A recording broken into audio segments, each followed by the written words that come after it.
अभी तक आप लोगों ने पढ़ा था, अब कहानी आगे शुरू करते हैं। श्रव्य को बेहोश हुए काफी टाइम हो गया था, पर वो अभी तक होश में नहीं आई थी। दोपहर से रात हो गई थी।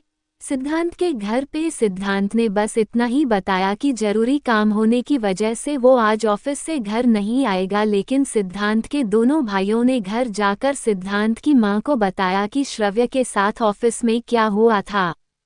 सिद्धांत की मां जानवी ने सिद्धांत को फोन किया और हल्के गुस्से में बोली, तुमने बताया क्यों नहीं? श्रव्य आईसीयू में है इस टाइम। तुम दोनों समझते क्या हो खुद को? तुझे उससे रिश्ता नहीं रखना तो मत रख, लेकिन हम तो उसे अपनी बहू मानते हैं और मेरी बहू इतनी परेशानी में है, तूने बताना जरूरी नहीं समझा?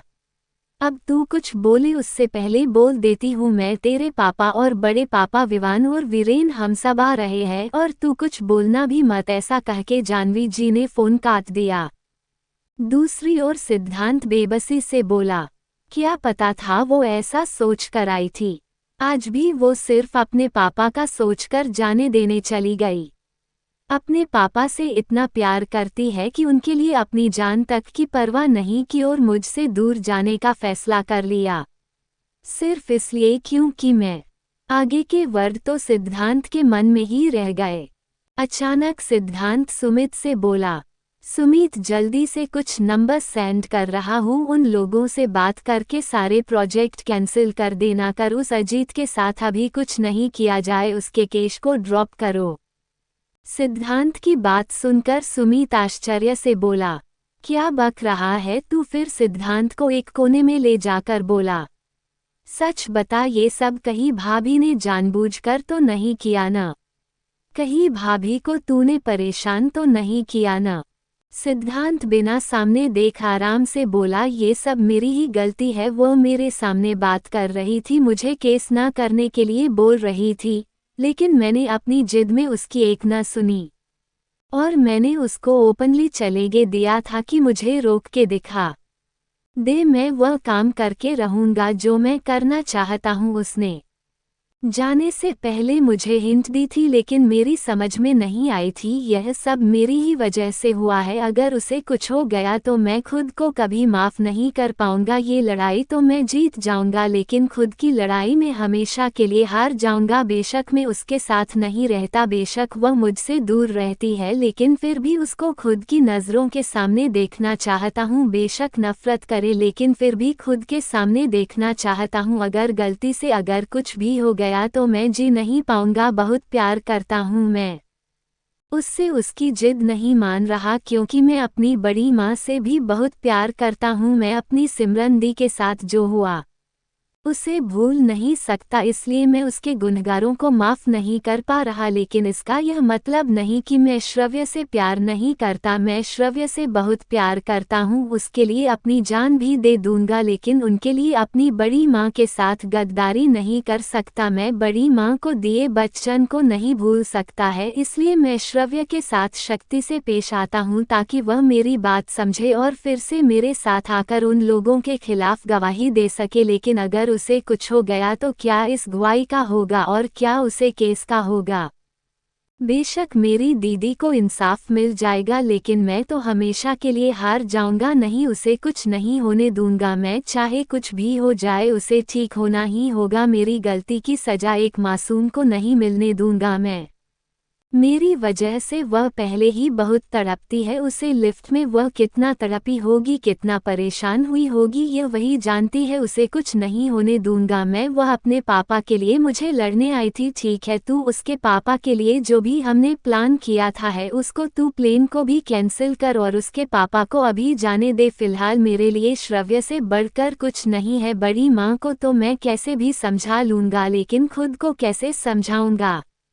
और मेरा जो पूरा घर परिवार श्रव्य को अपनी जान से भी ज्यादा प्यार करता है, उन लोगों को कैसे सच बताऊंगा कि मेरी वजह से वह जिस हालत में पहुंची है? कैसे कहूंगा कि वो मुझे जाने से पहले हिंट दे रही थी, लेकिन मैं अपनी ईगो में समझ ही नहीं पाया। सिद्धांत कहते कहते भावुक को हो गया। उसकी आंखों से एक आंसू की बूंद बह निकली। अब सुमित ने जल्दी से आगे जाकर सिद्धांत को अपने गले लगाया और आराम से बोला, परेशान मत हो, सब ठीक हो जाएगा और भाभी को भी होश आ जाएगा। अभी डॉक्टर देख रहे हैं, न उसकी दवाई दे रहे हैं, सब ठीक होगा, तो चिंता मत कर। वह दोनों दोस्त आपस में बात कर ही रहे थे, इतने में सिद्धांत के घर वाले वहां आ गए थे। सिद्धांत के घर वालों में सबसे पहले जाह्नवी की सबसे आगे आई और वह एक बेंच पर बैठी हुई वैष्णवी जी के पास गई और बोली, क्या हुआ है मेरी बहू को, क्या हुआ मेरी बच्ची को। जाह्नवी जी की आवाज सुनकर वैष्णवी, जो अभी तक अपने आंसू रोककर बैठी थी, वह रोते हुए बोली, पता नहीं जाह्नवी जी क्या हुआ है मेरी बेटी को। मुझे तो सुमित का फोन आया था और उसने बताया कि श्रद्धा को थोड़ा सा चक्कर आ गया था, इसलिए हॉस्पिटल लेकर आए, लेकिन यहाँ अगर देखा तो मेरी बेटी वेंटिलेटर पर लेटी हुई देखी।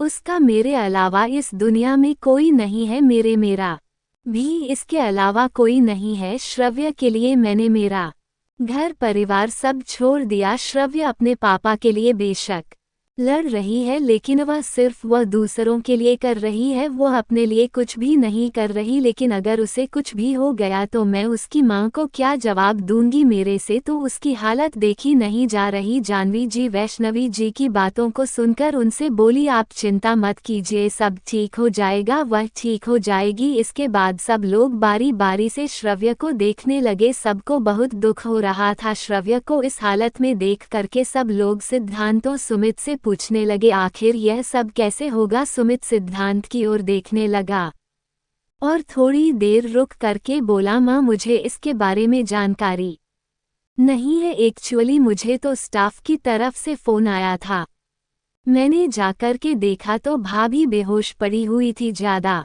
जानकारी सिद्धांत को ही होगी क्योंकि यही उनके पास था। सुमित ने अपनी तरफ से क्लियर कर दिया सारी बात, सिद्धांत के ऊपर डाल दी। सिद्धांत थोड़ा सा घबरा गया, उसको समझ में नहीं आया वह क्या बोले और क्या बताएं। तभी सिद्धांत थोड़ा सा नजरें नीचे करके बोला, हमारे फ्लो की लिफ्ट खराब थी, जो 2 दिन से ठीक होने की कोशिश कर रहे थे उसकी, लेकिन वह ठीक नहीं हुई थी। उसके बारे में पूरे स्टाफ को बताया हुआ था पहले ही सब, यह पता नहीं क्यों उसे लिफ्ट की ओर चली गई और उसके जाते वह लिफ्ट अंदर से ऑटोमेटिक लॉक हो गई, जिस वजह से सब यह लिफ्ट के अंदर फंस गई थी और बाहर से बार बार लिफ्ट को खोलने की कोशिश करने की वजह से लिफ्ट का वायर में अपने आप शॉर्ट सर्किट हो गया, जिसकी वजह से लिफ्ट की चेन टूट गई और लिफ्ट सीधा ग्राउंड फ्लोर पर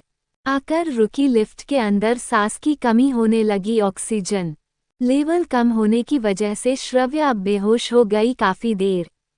ऑक्सीजन लेवल कम होने की वजह से श्रव्य बेहोश हो गई है और अभी भी उसका पल्स रेट बहुत कम इसी वजह से है। डॉक्टर का कहना है कि 24 घंटे के अंदर अगर वो उसमें आ जाएगी तो ठीक है, नेता आने वाले 48 घंटे उसके लिए बहुत रिस्की है। सिद्धांत बहुत अटक अटक कर बोल रहा था, उसे उसकी हिम्मत नहीं हो रही थी कि वह सच बता सके। तभी वीरेन और विवान आगे आए और वह दोनों एक साथ बोले, भैया आप कुछ छुपा तो नहीं रहना, क्योंकि मेरे को अच्छे से याद है श्रव्य भाभी जब वापस आई थी तो थोड़ा गुस्से में थी। मैंने उनसे बात करने की भी कोशिश की थी पर वह कुछ बोली नहीं, क्योंकि आज दोपहर में मुझे भी ऑफिस में काम था, तो इसलिए मैं ऑफिस आया था। तो मैं उनके पीछे पीछे ऑफिस से लिफ्ट में जाने के लिए अंदर घुसा, लेकिन उससे पहले भाभी ऊपर चली गई थी।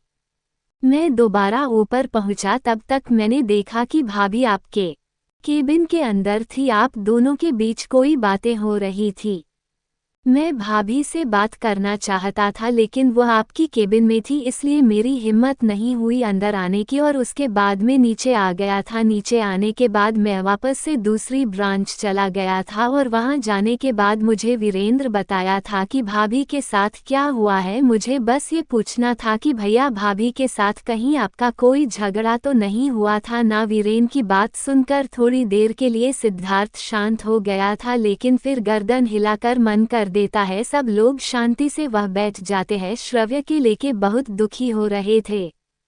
तभी डॉक्टर आया और बोला, आप लोगों के लिए गुड न्यूज है, मिस श्रव्या की सांसें अब धीरे धीरे नॉर्मल हो रही है, उनका बीपी भी अब सही आ रहा है, मुझे लगता है उनको कल सुबह तक होश आ जाएगा।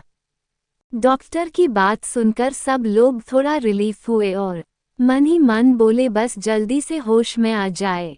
काफी देर सब लोग हॉस्पिटल में रहे, फिर सिद्धांत ने सभी को जिद करके घर भेज दिया।